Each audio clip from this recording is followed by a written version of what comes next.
जी धन्यवाद आपका। हम आपसे ये जानना चाहते हैं भी सबसे पहले जब आपने 55 के बाद जवानी में कदम रखा तो आप किस एरिया में रहते थे और कहाँ बिलोंग करते थे? अबरोल जी, मैं बचपन से ही चलता हूँ। मेरा बठिंडा के पास कोटशमीर गांव है जहाँ मेरा बचपन बीता, मेरी स्कूलिंग हुई। उसके बाद इंजीनियरिंग करने के लिए मैं होशियारपुर बठिंडा मैंने अपनी इंजीनियरिंग कंप्लीट की इलेक्ट्रॉनिक्स एंड कम्युनिकेशन इंजीनियरिंग में। उसके बाद मेरी फर्स्ट जो जॉब सी गवर्नमेंट की कह सकता हूं उसको Birla institute of technology and science Pilani में हुई। लेकिन वहां कुछ राजस्थान का एरिया था, उस टाइम का बचपन था मेरा, इतनी समझ नहीं थी कि मैं वहां पे रुक पाऊं, समझ पाऊं एरिया वाइज। मुझे वो अच्छा नहीं लगा उस टाइम पे, मैं वो जॉब छोड़ के। उसके बाद मेरी अपॉइंटमेंट जो हुई ओसवाल ग्रुप में इंडस्ट्रियल एरिया ए लुधियाना में मैंने अपना करियर शुरू किया। उसके बाद मैंने उन्हीं का ग्रुप वर्धमान बठिंडा में सर्विस दी अपनी। उसके दौरान ही मेरी जो गवर्नमेंट सर्विस है, मेरे पास दूरदर्शन का जो मेरा सिलेक्शन था सेंट्रल गवर्नमेंट का, उस अदारे में मेरी सिलेक्शन हुई और 5 साल मैंने दूरदर्शन को, सेंट्रल गवर्नमेंट को एज ए टेक्नीशियन अपना कीमती वक्त दिया। उसी दौरान ही मेरी पोस्टिंग जो फाजल का है, उस टाइम तहसील था, वहां पे अल्ट्रा हाई फ्रीक्वेंसी का UHF जिसको हम बोलते हैं वो स्टेशन दूरदर्शन की तरफ से लगाया गया। 5 साल मैंने वहां अपनी सर्विस दी क्योंकि इंटरनेशनल बॉर्डर का एरिया था। वहां का कल्चर, सभ्याचार, संस्कृति, बोलचाल, भाषा मुझे काफी अच्छी लगी और मैं वही 5 साल अपने दूरदर्शन के पूरे किए। इसी दौरान 93 में एजुकेशन डिपार्टमेंट से वोकेशनल लेक्चरर की पोस्टें निकली। क्योंकि मेरा एड्रेस वहां का था तो मुझे बॉयज स्कूल, मैं पूरा नाम लूं अगर उसका, government senior secondary school for boys Fazal का, जिसका कैंपस लगभग 26 एकड़ का है, वहां मुझे 95 17/2/1995 को मैंने वहां दूरदर्शन की सर्विस छोड़ के एजुकेशन डिपार्टमेंट पंजाब ज्वाइन किया। और वहां जब मैंने ज्वाइन किया, फरवरी का महीना था, एग्जाम जो स्टार्टअप हो जाते हैं, तो मुझे वहां लगा अबरोल जी के मैंने गलत चॉइस कर ली है। डिपार्टमेंट में कोई काम करने को ज्यादा है नहीं है, क्योंकि दूरदर्शन में लंबा समय सर्विस करने के बाद उस टाइम पे खाली दूरदर्शन ही एक माध्यम था एंटरटेनमेंट का और कोई नहीं था। तो लंबा समय जो है ट्रांसमिशन होती थी, कभी कभार तो 30-30 20-20 घंटे भी हमने सर्विस की है बटे लगातार। उसका रीजन यही रहा कि मुझे वहां जाके महसूस हुआ एजुकेशन डिपार्टमेंट में कि ज्यादा काम करने को नहीं है। पर मैं लकी था कि जिस कैंपस में मेरी पोस्टिंग थी वो 26 एकड़ का था और बहुत सारी संभावनाएं मुझे लगी कि हाँ, जहां कुछ और भी किया जा सकता है। बच्चों को पढ़ाने के अलावा मैंने स्किल डेवलपमेंट का, इंफ्रास्ट्रक्चर का, रेनोवेशन का काम शुरू किया, स्वच्छ भारत का काम शुरू किया, ट्री प्लांटेशन का काम शुरू किया।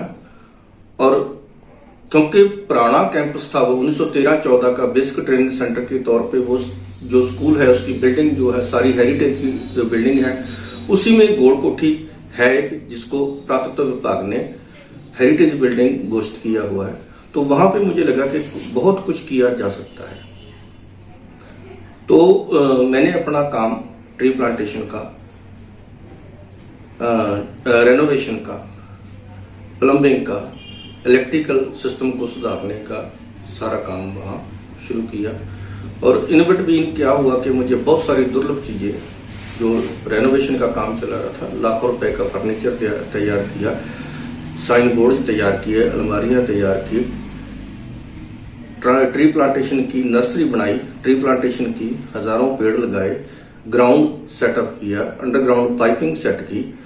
तो इन्हीं कारणों से वहां से कुछ ऐसा दुर्लभ सामान मिला कि 3 दिसंबर 2009 को फाजिलका हेरिटेज स्कूल में ही विकसित किया, जिसका उद्घाटन भी उस समय के जो जहां के एमएलए हैं माननीय सुरजीत कुमार जानी जी ने किया। तो मैंने अपने उस काम को निरंतर जारी रखा, अपनी कोशिश जारी रखी।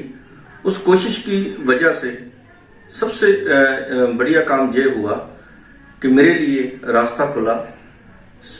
पंजाब गवर्नमेंट ने, एजुकेशन डिपार्टमेंट ने 2011 में मुझे स्टेट अवार्ड से सम्मानित किया, और साथ ही साथ मेरा खुद का, क्योंकि कल्चर के साथ, संस्कृति के साथ, लेखनी के साथ मेरा लगाव था, जिस लगाव की वजह से 15 अगस्त, 26 जनवरी या और जो फंक्शन होते हैं, वो फंक्शन हमारे जो कैंपस था 26 एकड़ का, क्योंकि उसी के पास तब के एसडीएम ऑफिस, तब के डीएसपी ऑफिस साथ ही थे, इस करके जहां जितने भी मेजर प्रोग्राम होते थे उसी स्कूल में होते थे। और मुझे खुशी है कि 97-98 से मैं उसका पार्ट बन गया। और ये जो काम करने का मेरा नजरिया या प्रशासन की तरफ मेरी नजर या उनकी नजर मेरे ऊपर पड़ी, तो वो काम करने का जो मेरा नजरिया था उसको और हौसला मिलता गया और दिशा मिलती गई, और मैं आगे करता गया काम। उसी का कारण था जब 2011 में ये फाजिलका जिला बना, तो प्रशासन के मैं एजुकेशन डिपार्टमेंट में as a district coordinator vocational additional charge के ऊपर तो गया ही, साथ साथ मुझे प्रशासन का भी जो कल्चरल एक्टिविटीज है, इवेंट मैनेजमेंट है, वो भी मेरे साथ जुड़ गए काम। मुझे खुशी हुई कि उन कामों ने भी मुझे बहुत बढ़िया दिशा दी, और उसके साथ खुशी सबसे बड़ी ये भी हुई कि प्रशासन ने मेरे ऊपर बहुत ट्रस्ट किया। अगर आपको एजुकेशन डिपार्टमेंट में रहते हुए इतना कुछ मिला, फिर आपने एजुकेशन डिपार्टमेंट को अलग तक क्यों कहा? अबरोल जी, मैं थोड़ा अपना बैकअप पे जाऊं। एज ए नोडल अफसर मैंने स्किल डेवलपमेंट पे काम किया है डिस्ट्रिक्ट प्रशासन के लिए। उसी के साथ जो है, जैसे मैंने आपको बता दिया, डिपार्टमेंट का मीडिया भी मैंने संभाला है। कोई भी प्रोजेक्ट ऐसा नहीं है, मैं बोल सकता हूँ एजू सेट है, डिस्ट्रिक्ट कोऑर्डिनेटर वोकेशनल है, मिशन तंदुरुस्त पंजाब है, करियर काउंसलिंग है। आपने एजुकेशन डिपार्टमेंट के लिए 20 साल लगभग लगाए, 20 साल की सेवा करी।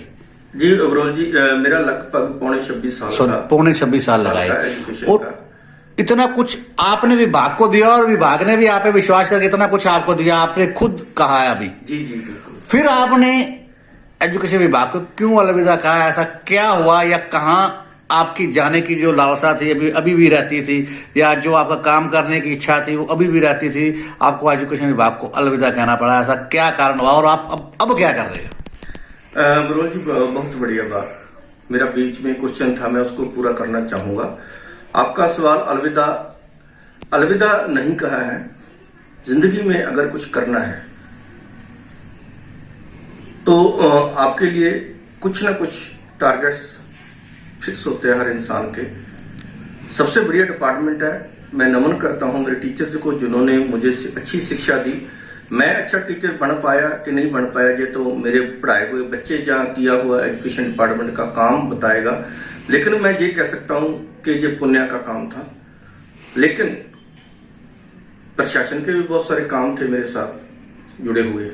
मैंने कोशिश की कि आज भी मेरे घड़ी दोनों हाथों पे देख सकते हो नहीं बंधी हुई, और मैं टाइम में नहीं बंधा वहां भी। मैंने कभी अपने 8 घंटे की, अपने 6 घंटे की जॉब को जॉब समझ के नहीं किया, मैंने सेवा समझ के किया है। घंटे 10 लगे 20 लगे मैटर नहीं करता, मुझे जो काम मिला मैंने वो काम पूरा करने के लिए, उसका रिजल्ट देने के लिए, फ्रूटफुल काम करने के लिए, उसका भला एजुकेशन डिपार्टमेंट को भी मिले, डिस्ट्रिक्ट फाजिलका को भी मिले, स्टेट पंजाब को भी मिले, और कहीं ना कहीं वो किया हुआ काम ऐसा हो जिसका आगे जाके समाज को, देश को फायदा हो सके। मैंने वो काम करने की कोशिश की। हर एक आपके सवाल का जवाब देता हूं अवरोल जी। हर एक इंसान का कुछ ना कुछ टारगेट रहता है, कुछ ना कुछ सोच रहती है कि अलग से समाज से हटकर। जॉब छोड़ने का मेरा कारण सबसे पहला अगर मैं बताऊं तो मेरे लिए समाज सेवा सर्वोपरि है। मैं एजुकेशन में रहा, दूरदर्शन में रहा, प्रशासन के साथ काम किया। मैंने कभी जॉब समझ के नहीं है, मैंने अपना कर्म समझ के किया उसको। तभी मैंने आपको बताया कि 10 घंटे 20 घंटे मेरे लिए काम करना कोई मायने नहीं रखता था। मेरे लिए मेरा काम ही कर्म था। इसी वजह से मैंने कभी समय में बांध के उसको नहीं किया। हाँ, रही बात छोड़ने की, तो मुझे लगा कि अब मेरा घर चल रहा है। मोदी जी से मैं आज से लगभग 17-18 साल से उनकी कार्यशैली को, जब वो सीएम थे गुजरात के, तब से देखता आ रहा हूं। और कुछ ऐसे काम जो मैंने भी किए हैं, अगर उनके साथ जोड़ूं, मैं 1997 से स्वच्छ भारत चला रहा हूं। मोदी जी ने 2 अक्टूबर 14 को वो शुरू किया। कुछ सिमिलरिटीज मुझे लगा कि उनकी नेचर से मैं इतना प्रभावित हुआ। जब मुझे देश सेवा का राजनीति के जरिए मौका मिला तो मुझे लगा कि हाँ, ये भी देश सेवा, समाज सेवा का काम है। अगर बेहतर हमने देश को बनाना है तो कहीं ना कहीं इल्जाम लगता है राजनीति पे कि अच्छे लोग बाहुबली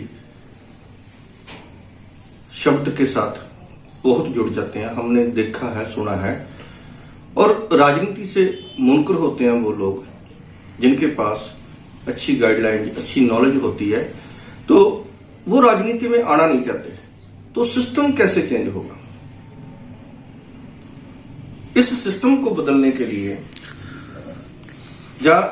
मोदी जी की जो आइडियोलॉजी इस टाइम चल रही है, देश आगे बढ़ रहा है, उस दिशा में मैं भी थोड़ा सा किनका मात्र अगर अपना योगदान दे सकूं तो मेरा राजनीति में आना वही मकसद है। तो अभी आपने कब से राजनीति ज्वाइन करी? मेरा 30/9/2020 को। तो अभी आप राजनीति में कौन से ओहदे पे काम कर रहे हो?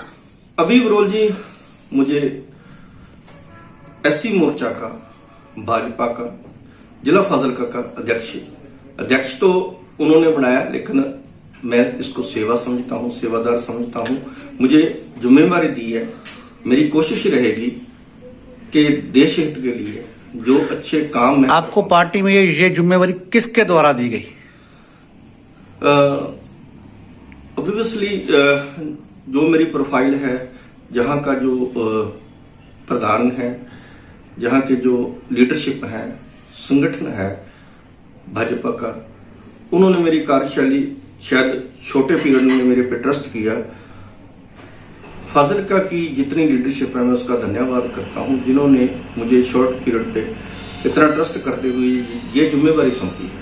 तो मैं उन्हीं का धन्यवाद करूंगा, पार्टी का भी धन्यवाद करूंगा, प्रांत अध्यक्ष, प्रांत प्रधान जितने हैं उनका भी धन्यवाद करूंगा कि जिन्होंने इतने शॉर्ट पीरियड में मेरी प्रोफाइल को चेक करते हुए मेरे पे ट्रस्ट किया और इतनी बड़ी जिम्मेवारी मुझे दी। तो अभी आप जिला पाइपा फाजिलका एससी मोर्चा के जिला प्रधान के तौर पर कार्य कर रहे हो जी। लेकिन कुछ लोगों का यह कहना है अभी आप विशेष बल्लुआना हलके पे कवरेज कर रहे हो, बल्लुआना हलके को देख रहे हो, क्योंकि वहां से आप अपनी विधायकी की दावेदारी पेश कर सकते हो। ये तो उनका कहना हो सकता है अवरोल जी। मैं 30 साल से फाजिलका में हूँ। एजुकेशन डिपार्टमेंट को, प्रशासन को मैंने समय दिया है, अदर कामों, सेवा के कामों को मैंने समय दिया है। तो अगर विशेष की बात होती तो वो ये भी कह सकते हैं 30 साल फाजिलका में लगाए हैं। तो विशेष ध्यान का मतलब तो मुझे जलालाबाद का भी पता है। मैं आज आपके पास फाजिलका में बैठा हूँ, तो ये तो उनका कहना हो सकता है, लेकिन मेरे लिए सारा मेरा डिस्ट्रिक्ट है। अगर मेरे जिले की जिम्मेवारी सौंपी है तो आज मैं फाजिलका में आपके पास बैठा हूँ। तो ये तो उनका सोचना है, उसके बारे में तो मैं क्या कह नहीं सकता। लेकिन मैं ये कह सकता हूँ कि सभी को साथ लेके चलना, पूरे जिले का जो भी मुझे जिम्मेवारी सौंपी है उसका ख्याल रखना, काम करना, वो मेरा कर्म है, मैं वो करूंगा। एबीएन न्यूज चैनल देखने वाले सभी दर्शकों से हम अपील करते हैं कि एबीएन न्यूज चैनल पर ऐसी ही लेटेस्ट खबरें देखने के लिए हमारे चैनल को सब्सक्राइब करना ना भूलें। जय हिंद, जय भारत।